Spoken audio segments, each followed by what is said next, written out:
இன்றைக்கி கடைக்கு வந்து தயிர் வாங்கலான்ட்டு போயிருந்தோம். அதனால் போயிட்டு ஏஷியன் செக்ஷனில் போய் பார்த்தா, அங்கே வந்துட்டு தயிர், ரசமலாய், பன்னீர் எல்லாம் இருந்தது. இது எல்லாம் பார்த்துக்கிட்டு இருக்கிறப்ப, பக்கத்தில் பார்த்தா கண்ணில் ஒரு பால் கேன் தட்டுப்பட்டுச்சு. அது என்னென்னு பார்த்தா ஒட்டகப்பால். நீங்களே பாருங்கள் இங்கே. ஒட்டகப்பாலை பார்த்ததையும் எனக்கு ஒரே ஒரு ஞாபகம் தான் வந்துச்சு.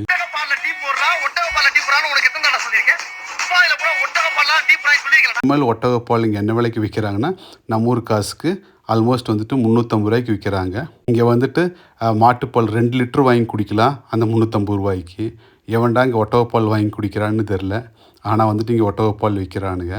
இதை விட காமெடி என்னென்னா, நம்ம ரசகுல்லாவுக்கும் ரசமலாய்க்கும் தயிருக்கு இடையில வந்துட்டு ஒட்டகப்பால் வச்சுருக்கானுங்க. இதை போய் எவன்டா வந்துட்டு இதோட சேர்ந்து வாங்கி சாப்பிடுவான்னு தெரில. என்னது இங்கே வந்துட்டு யூகேலேயும் வந்துட்டு ஒட்டகப்பாலுக்கு மதிப்பு இருக்குங்கிறதா இப்போ தான் தெரியுது. ஆனால் அதில் நியூட்ரிஷன்ஸ் வேல்யூலாம் பார்த்தா பாருங்கள், நீங்களே உங்களுக்கே தெரியுது. 100 கிராமில் வந்துட்டு 2.6 கிராம் ப்ரோட்டீன் தான் இருக்குது.